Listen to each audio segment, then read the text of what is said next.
안녕하세요. 첫 단어부터 파악하는 영어 시험 전략 첫 단영의 튜터 SB입니다. 오늘은 만능 동사 get의 현실에서 가장 많이 사용되는 실제 표현들을 위주로 해서 알아보도록 하겠습니다. 먼저 get 다음에 형용사가 오거나 과거분사 형용사가 왔을 때의 차이점을 설명드리겠습니다. 일반적으로 형용사가 왔을 때는 어떤 상태를 가지고 있다, 가지게 되다 라는 의미이고, 과거분사 형용사가 왔을 때는 과거분사 자체가 원래 수동적인 의미를 갖기 때문에 수동적인 상태나 상태의 변화 이런 부분에 초점이 맞춰진다라고 보시면 되겠습니다. 자, 1번 예문에서 그 사람은 긴장을 했다라는 얘기죠. 그의 차례가 되었을 때 이런 식으로 뒷부분에 형용사를 써서 밑에 예제에 나와 있는 것처럼 화가 나게 되다, 화가 나다, 그 다음에 지루해지다, 따분해지다, 피곤해지다, 그 다음에 추워지다, 졸리게 되다, 그 다음에 술에 취하다, 나이가 들다, 뚱뚱해지다, 뭐 이런 의미로 형용사들을 다양하게 써서 여러 가지 많은 표현들을 만들어낼 수 있습니다. 자, 2번 경우에도 나는 실망하게 되어졌다라는 얘기죠. 당신의 실패에, 그래서 당신의 실패에 실망하게 되어진 그런 상태를 표현하고 있는 것입니다.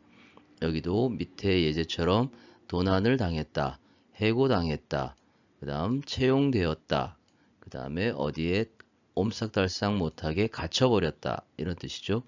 그 다음 낙담하게 되었다 라는 뜻이고, 파괴되어졌다, 그 다음 무시당했다, 이렇게 수동적인 의미와 상태의 변화를 나타내는 표현들, 굉장히 많이 활용되는 표현들입니다. 자, 이번엔 get 다음에 목적어가 오는 경우입니다. 목적어가 왔을 때는 단순하게 목적어를 가지고 있다라는 그런 의미가 아니라 가지게 되다라고 하는 그 목적어 상태를 가지게 되다라고 하는 어떤 움직임이나 노력이 느껴지는 그런 어떤 흔적이 보여지는 경우로 해석을 할 수 있습니다. 1번 예문에서 I got it 이렇게 표현하면 나는 이제 그것을 가졌다라는 얘기죠. 그래서 이해했다라는 의미가 되는 것입니다.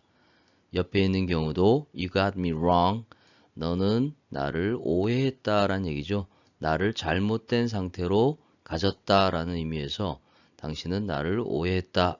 이렇게 해석을 하시면 됩니다. 그 다음 2번 경우도 I got an ache. 나는 통증을 가지게 되었다라는 얘기인데 나의 목구멍 안에 이런 의미입니다. 그래서 목 안이 아프다라는 그런 표현이 되는 것이죠.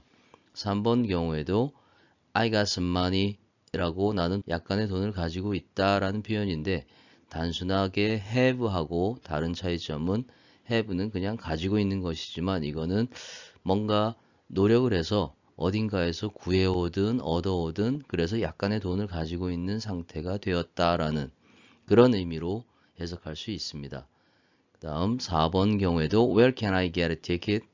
내가 어디에서 그 표를 구할 수 있습니까? 얻을 수 있습니까? 이런 의미가 되겠죠.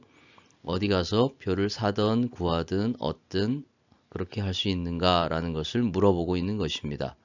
그 다음 5번 경우에는 Can I get you some milk? 내가 당신에게 약간의 우유를 가져다 드릴까요? 이렇게 물어보는 그런 의문문이 되는 것입니다. 상대방에게 우유를 가져다 주겠다라는 그런 의미로 좀 더 적극적인 의미가 들어갔다라고 볼 수가 있겠죠. 자, 이번엔 get이 좀 더 적극성을 띠는 표현입니다. 우리가 문법적으로는 오형식으로 표현을 하지만 의미적으로 봤을 때는 목적어를 뭐뭐 하도록 하게 하다라는 의미, 그리고 목적어가 뭐뭐한 상태로 되어지도록 그렇게 하게 하다, 그런 상태를 갖게 하다라는 의미로 해석을 할 수 있는 표현이죠. 자, 1번 예문에서 그는 그녀를 청소를 하는 상태가 되도록 하게 만들었다라는 의미입니다. 그래서 시키다라는 의미로 일반적으로 해석을 많이 할 수 있는 부분인데 여기서 중요한 것은 이 got이라고 하는 동사가 그녀를 뭐뭐 하도록 만드는 것이긴 하지만 사역 동사는 아니라는 것을 꼭 기억하셔야 됩니다. 만약에 사역동사라면 to clean이 아니라 동사 원형을 써야 되겠죠. 그래서 get은 여기서 시키다라는 좀 적극적인 의미를 갖긴 하지만 사역동사는 아니다라는 것, 그것을 꼭 기억하셔야 되겠습니다. 자, 2번 경우에는 나는 나의 차가 수리되어지는 상태가 되도록 시켰다, 만들었다 이렇게 해석을 하시면 되겠죠. 여기서는 이제 목적어가 자동차이고 그리고 목적격 보호로 과거분사 형태가 온 것이죠.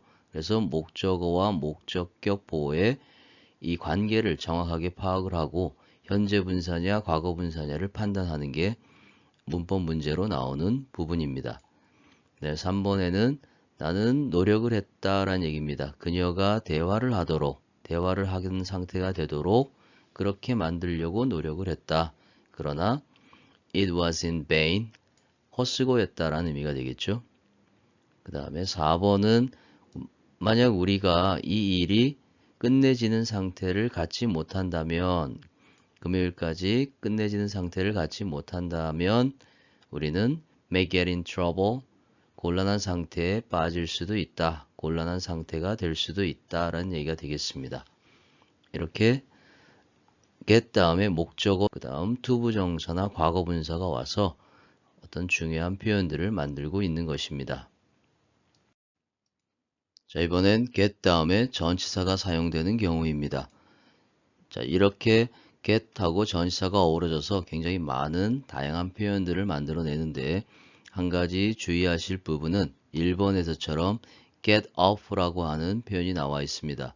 그러면 보통 우리가 수거라고 해서 차에서 내리다, 하차하다 이렇게 암기를 많이 하는데 그 한 가지 뜻만 기억을 하고 있으면 안 된다라는 것이죠. 그래서 get 다음에 off라고 하는 이 전치사, 다시 말해서 분리 이탈을 나타내는 이 전치사와 어우러져서 뒤에 나오는 목적어에서 분리되는 상태, 그 상태를 가지다라는 의미가 되는 것입니다. 그래서 차에서 떨어져 나오는 거기 때문에 하차하다라는 의미가 되고 여기서는 일에서 분리되는 것이기 때문에 너는 일 몇 시에 끝나니? 라고 물어보는 그런 의미가 되는 것입니다. 이렇게 get off라고 하는 하나의 수거 표현을 가지고 하나의 뜻으로 기억하는 게 아니라 앞에 있는 주어와 그 다음에 뒷부분에 나오는 목적어의 상태를 보고 그거를 우리나라 말 표현으로 이렇게도 하고 저렇게도 하고 할 수 있다라는 것. get off가 달라지는 게 아니라 우리나라 말 해석의 의미가 상황에 따라서 표현이 달라질 뿐이라는 것. 그것을 기억하시면 되겠습니다. 자, 이번 경우에도 get over it 그러면 그것을 넘어서 가라 이런 얘기가 되겠죠. 넘어가는 상태를 취해라. 그래서 극복해라 라는 얘기입니다. 그런데 이 it이라고 하는 것이 뭐 힘들거나 어려운 일, 그래서 그런 부분이라고 만약에 예를 든다면 그냥 그것을 잊어버려, 그것을 극복해서 잊어버려 라는 의미로도 의역을 할 수가 있습니다. 옆에 나와 있는 경우도 get on with 라고 해서 전치사 두 개가 나란히 연결되는데 이런 경우에는 맨 끝에 있는 전치사 앞에서 끊어주고 그리고 with your life, 너의 삶과 함께 라는 의미입니다. 그러면 get on 이라고 하는 것은 뭐 차에 타다라는 의미가 아니라 여기서는 연결되는 상태를 가지다라는 의미가 되겠죠. 그래서 너의 삶과 함께 연결되어지는 상태를 가져라. 다시 말해서 너의 인생을 살아라 이런 얘기가 되겠습니다. 이런 거 저런 거에 너무 신경 쓰지 말고 네 인생을 살아. 네 인생에 집중해서 연결되어져서 살아라. 이렇게 해석할 수 있는 것이죠.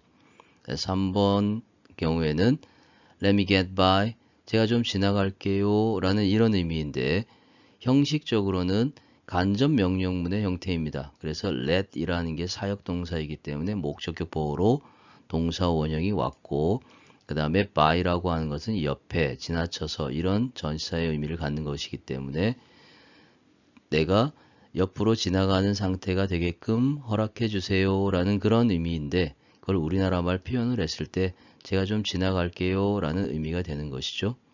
그 다음에 옆에 있는 stop 다음에 동명사 목적으로 온 것입니다. 그래서 around 라고 하는 것은 주변에, 근처에, 빙 둘러서 이런 의미의 전치사니까 주변에 있는 상태를 가지는 것을 멈춰라 이런 의미가 되겠죠. 그래서 주변에 있다라고 하는 것은 가장 핵심적인 부분을 건드리지 않고 주변을 맴돌고 있는 그런 상태니까 회피하지 마라, 피하지 마라. 그래서 주변에서 빙빙 돌고 있는 뭔가 회피하려고 하는 그런 상태를 그만둬라, 이런 의미가 되겠습니다. 그 다음에 4번 경우에도 get away 라고 표현을 했는데 get away는 그냥 일반적으로 멀리 가 있는 상태, 멀리 있는 상태를 취하다. 그래서 뭐 도망가다라는 의미가 될 수도 있고, 그 다음에 휴가 가다라는 의미가 될 수도 있죠. 자, 그런데 여기서는 그녀로부터 멀리 떨어진 상태를 가지다라는 의미가 되기 때문에 그녀로부터 벗어날 수 없을 거야 라는 의미가 되는 것입니다. 이렇게 get away라는 동사하고 전치사, 그리고 또한 또 뒷부분의 전치사 명사, 이런 관계들을 보시고 상황에 맞춰서 가장 기본적인 동사와 전치사의 의미를 조합하면 우리나라 말로 충분히 상황 이미지를 그릴 수 있습니다. 그 상황 이미지를 우리나라 말로 적절하게 이해하시면 되겠죠. 그 다음에 5번 경우에도 get down 하면은 이 자체로도 다운된 상태가 되다라는 의미에서 뭐 기분이 우울해지다, 상황이 안 좋아지다, 밑으로 내려가는 것은 부정적이고 좋지 않은 상태를 의미한다라고 표현을 했었죠.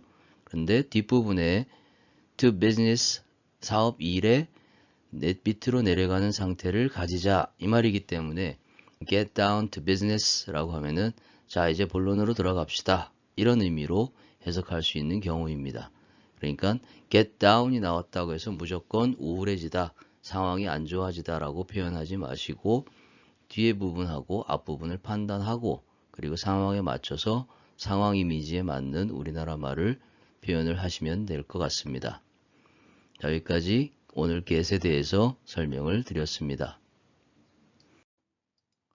오늘 드린 설명이 영어 공부에 많은 도움이 되었으면 좋겠습니다. 끝까지 영상을 시청해 주셔서 감사합니다.